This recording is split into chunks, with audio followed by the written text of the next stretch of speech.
নমস্কার। এখন আপনারা দেখবেন জ্যোতির রান্নাঘর। আজ দেখুন আমি আমার রান্নাঘরে নতুন কিছু আইটেম বানানোর জন্য সব কিছু রেডি করেছি। যেখানে নিয়েছি 500 গ্রাম ময়দা, কিছুটা পরিমাণে গরম জল। এইবারে আমি ময়দাটার মধ্যে দেখুন কিছু কিছু উপকরণ দেব। দিয়ে দিলাম এখানে সাদা তেল বা ভেজিটেবল অয়েল 3 চামচ। দিয়ে দেব স্বাদ অনুসারে নুন। এইবারে এই ময়দাটা আমার মা দেখুন গরম জল দিয়ে খুব ভালোভাবে অল্প অল্প করে জল দিয়ে মেখে রেডি করে নেবে। কিন্তু তার আগে ভীষণ একটা জিনিস ইম্পর্ট্যান্ট, যার সাথে এই যে ময়নটা দেওয়া হয়েছে বা এই তেল আর নুন, এটা খুব ভালোভাবে মিশিয়ে দেখুন ময়দাটা কীরকম ধরনের তৈরি করছে। দেখুন হাতে করে তুললেই আপনারা বুঝতে পারবেন। দেখুন এই যে ঠিক এই রকম একটা জিনিস রেডি করতে হবে, তাহলে আপনার এই যে খাবারটা আমরা আজকে বানাবো ভীষণ সুস্বাদু খেতে হবে। দেখুন মুঠ করলে হাতের মাঝখানে চলে আসছে। দেখুন এবারে অল্প অল্প করে গরম জল দিয়ে আপনাকে যেরকম আপনারা একটা স্মুথ ডো রেডি করেন আটা বা লুচির জন্য, সেই রকমভাবে আপনাদেরকে এটা রেডি করে নিতে হবে। দেখুন কত সুন্দর করে এটা মেখে নেওয়া হয়েছে অল্প অল্প করে জল দিয়ে। আপনাদেরও ঠিক যতটুকু পরিমাণে জল লাগবে আপনারা সেই পরিমাণ জল দিয়ে মাখবেন। দেখুন দেখুন এবার এটা রেডি হয়ে গেছে। ঢাকা দিয়ে মা এটা সরিয়ে রেখে দেবে। আমরা সবটা রেডি করে আপনাদেরকে দেখাবো। ফিরে আসছি 10 থেকে 15 মিনিট পর। দেখুন আমি গ্যাসে কড়াই বসিয়ে দিয়েছি। এরপরে আমার মা এখানে দেবে তেল, যেটা আমরা রিফাইন্ড অয়েল বা ভেজিটেবল অয়েল বলে থাকি। দেখুন দিয়ে দেব স্বাদ মতন বা পরিমাণ অনুসারে 2 চামচ ভেজিটেবল অয়েল। দিয়ে দেব জিরে, গোটা জিরে ফোড়নের জন্য। দিয়ে দেব ড্রাই রোস্ট করে রাখা আগের থেকে একটু কস্তুরি মেথি। দিয়ে দেব সেদ্ধ করা ডাল। দেখুন এখানে ছোলার ডালটা, এটা হচ্ছে ছোলার ডাল যেটা সারা রাত্রি জলে ভিজিয়ে রেখে সকালবেলা এটা প্রেশার কুকারে জল ছেঁকে আরেকটু অন্য জল দিয়ে সেদ্ধ করে নেওয়া হয়েছে। এইবার এতে দিয়ে দেওয়া হবে আদা বাটা। দেখুন আদাটার সাথে আমাদের একেবারে একটু লঙ্কা দিয়েই বাটা থাকে, যেহেতু পাকা লঙ্কা ছিল সেই কারণে একটু লালচে লালচে মতন হয়েছে। দিয়ে দেব পরিমাণ মতন হলুদ গুঁড়ো। দিয়ে দেব স্বাদ অনুসারে নুন। সকলের স্বাদ সমান হয় না, আপনারা আপনাদের পরিমাণ মতন একটু দেবেন। দিয়ে দেব 2 চামচ পরিমাণে চিনি। দেখুন এই চামচটার আমরা চিনিটা দিচ্ছি। হ্যাঁ, এখানে ব্যবহার করা হয়েছে ছোলার ডাল ঠিক 200 গ্রাম মতো।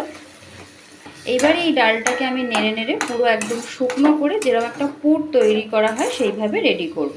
ফিরে আসছি আমি 5 থেকে 7 মিনিট পর। ফিরে এলাম 5 মিনিট পর। এতে আমরা দেব কাঁচা লঙ্কার পেস্ট।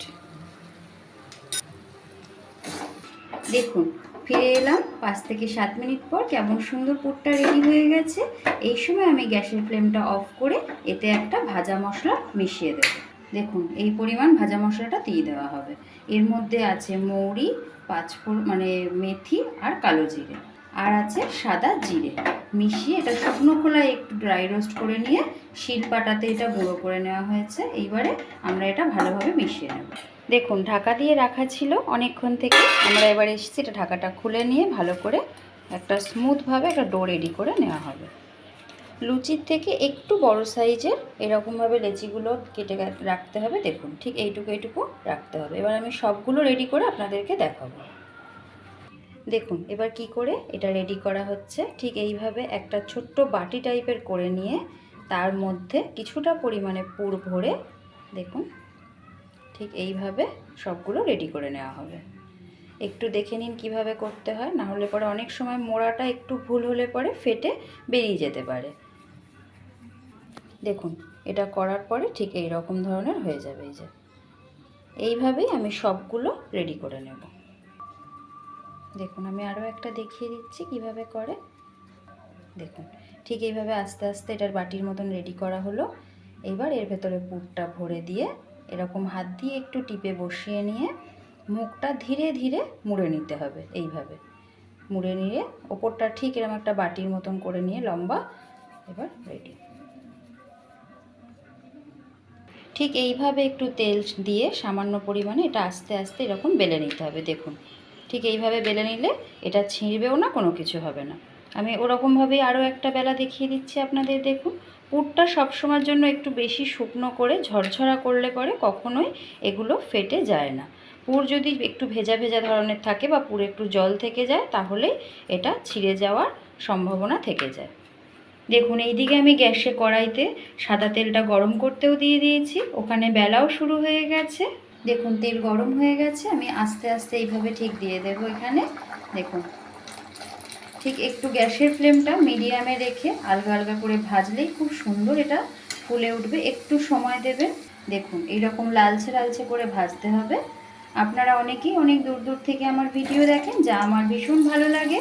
আশা করব আপনারা আমাকে একটু লাইক, কমেন্ট অ্যান্ড সাবস্ক্রাইব করে আমার পাশে থাকবেন। দেখুন আমি দ্বিতীয়টিও এইভাবে ঠিক আমার মা দিয়ে দিল। এবার আস্তে আস্তে এটাও ভেজে নেওয়া হবে। আপনারা যারা আমাকে লাইক করছেন তারা দয়া করে আমাকে ছেড়ে যাবেন না, বা সাবস্ক্রাইব করছেন আমার পাশে থাকবেন এবং আমাকে একটু এগিয়ে যেতে সাহায্য করবেন।